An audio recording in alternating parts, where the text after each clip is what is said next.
Hello everybody. I want to make a video to help make sure that you understand all of the concepts for chapter 1. So think about how much you've communicated today. I think today's just a good snapshot. Just think about it is Tuesday, January 23rd, 11:11 right now, and think about how much you have communicated from the time you woke up to 11 o'clock on this day. So communication, you might not think about it, but that entails your oral communication, your nonverbal communication, and your written communication. Chances are you have done a lot of communicating already. And that is even if you have not encountered another individual, because the way that you have dressed yourself even sends a message to those around you. So you don't have to even have a verbal communication to communicate to others. So communication is a vital component as we enter our world.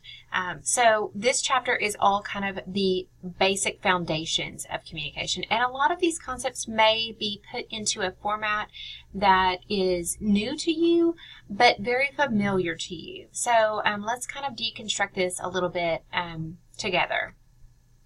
So really we communicate to fulfill very basic needs.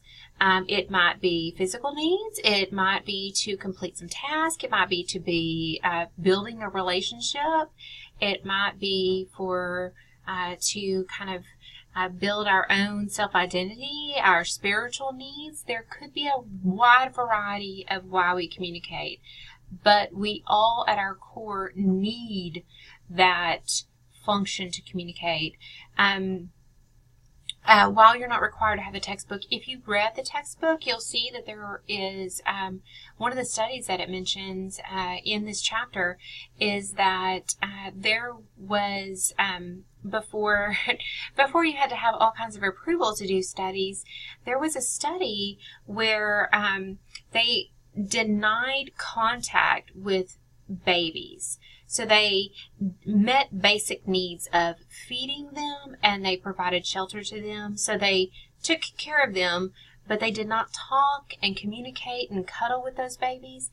And those babies did not survive. So communication is key to our survival. We truly need communication.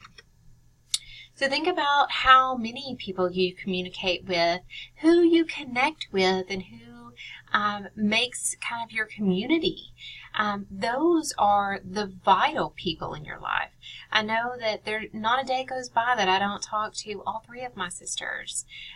We are very close. I know that we are much older now, but we still are very close. There's not a day that goes by that I don't talk to my mom.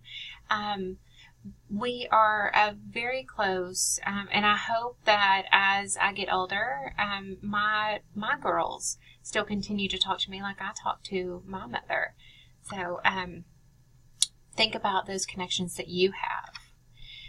Now, we communicate and interact. All of these things that we say, these things that we use, truly are symbols. We at some point decided that the word table was to represent what we know now as a table. So it could have been that we called it something else. A table could have been a chair. Who knows? I wasn't the one that picked the words, but those are truly symbols. Our word choice is very symbolic.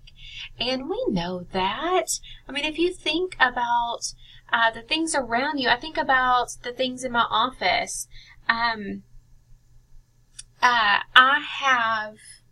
have a crucifix in my office. And, okay, so hold on one second. This is a cross, okay, made of, well, it's made of plastic. So, it is symbolic of so much more, right?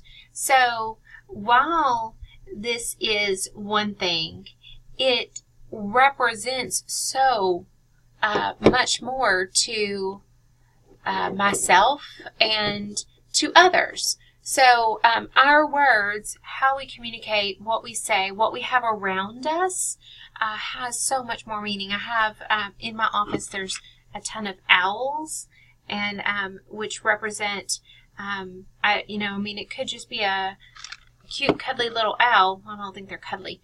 But to me, it also represents wisdom. It's a scholarly, academic thing for me. It represents so many things beyond just the word owl or the animal owl.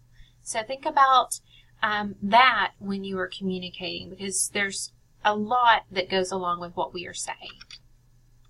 So let's test it. So think about a dog. Picture a dog in your mind. Get a very vivid picture in your mind. Get it? Have it? Name it maybe? I don't know. Did you get it right? That's Jet. That's what I was hoping you would see. But maybe it wasn't. I mean, this is a 4-pound little poodle that when I think of a dog is immediately the first thing that I think of. But if this is not part of your family, part of your story, maybe you thought of something else. I mean, my best friend would think of German Shepherds because she has German Shepherds, which is a far cry from my little bitty poodle.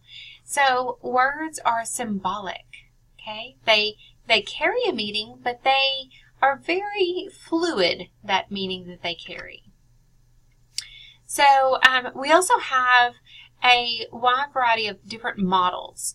And the one model that has the best adaptability to what we use most frequently is this transactional model. And in the transactional model, things happen simultaneously. And that's most like real life, because we know that we don't really take turns when we communicate, and it's not all pretty and clear, and I'll say something and then you wait and then you say something. It kind of all happens all at the same time. And that's more to true life. So when I am formulating a message to send to you, that is, I am encoding. So I am the sender and I am encoding. So when you receive that message, you decode it. You have to make sense of it and figure out what in the world it is that I'm saying. Now, we are communicating through a channel. Sometimes that channel is face-to-face. Sometimes it is through the computer. Sometimes it could be through a text message. The channel depends on what device or mechanism you are using to communicate. You also have noise. So if someone were to knock on my door right now, you would hear that. That would be an external noise that we could both hear right now. If my desk phone were to ring, if my phone were to ring, we would both hear that right now. You also maybe have the narrative running in your head. What you need to have for dinner. It's lunchtime. What's the plan? All of that, those voices in your head, that's going to also interfere with the message that's going on. I will post this video. It's a great little clip about the transactional model. So there's that exchange, that back and forth. It's kind of like a soccer match. It's like a great man-you game where I've got the ball, I'm finding somebody, we're passing it back, hopefully we're going to make a goal, and there's no interference. But sometimes there's interference and you got to set it up again and hope for the best, right? So sometimes I send my message and I have good intention, but my message is not received in the way that I wanted it to be received. So that is what it is all about. We have some communication myths that we buy into, but they are not true, okay? Therefore, they are a myth. The first one is everyone is an adept communicator. That's not true. You got to work at this, people. Every day, it is something that you strive for. Communication can solve any problem. Nope. It can maybe be a tool. It can be one thing that you can add towards that, but it's not going to be a solution. It's not a fix-all. there's only one type of communication, and that's not true. There's all kinds of communication, many tools, and one does not work for everything. Any communication is good communication, and that's not necessarily true. Sometimes you can communicate and it can cause some issues. So it's not always good. Sometimes it's best to just kind of walk away and give it some space. More communication will ultimately make people agree with you. No, sometimes I firmly believe what I firmly believe, and no matter what you say, no matter how loud you say it, I am not going to believe what you believe.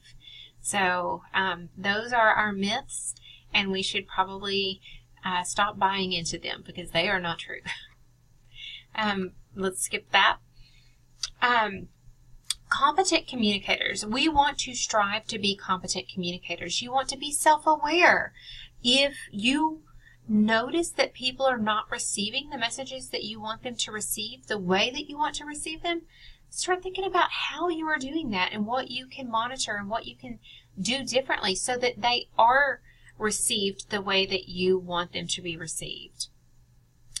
Are you responsive and adaptable? If you notice that people are more leaning another way, maybe you need to adapt your message and change it up a little bit. I have noticed that you all are getting younger, or maybe you're really staying the same age and I'm getting older. I don't know. But I notice now if I use movies like Big and the old 1980s Tom Hanks movies that I love and adore, you have no idea what I'm talking about. I have to use younger movies as my reference points. And that's okay. I have to be adaptable. I've got to adapt to my audience. I need to use person-centered messages if I want to be a competent communicator. That means I need to focus on you and less me. People are more apt to listen to you if I'm more focused on you and less me. You need to use a wide variety in your messages. So give some complexity.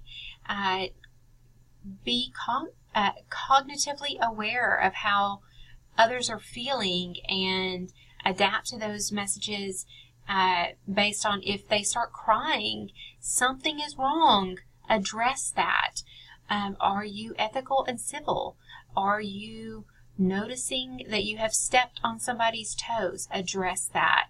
Adjust your messages. And those are going to make you a much more competent and aware communicator for those around you. A great example of this would be the Pixar movie with all of the feelings in there. It's a great one. So that covers our chapter 1. I hope it was clear for you. If you guys have any questions, let me know. I will be happy to clarify. Bye.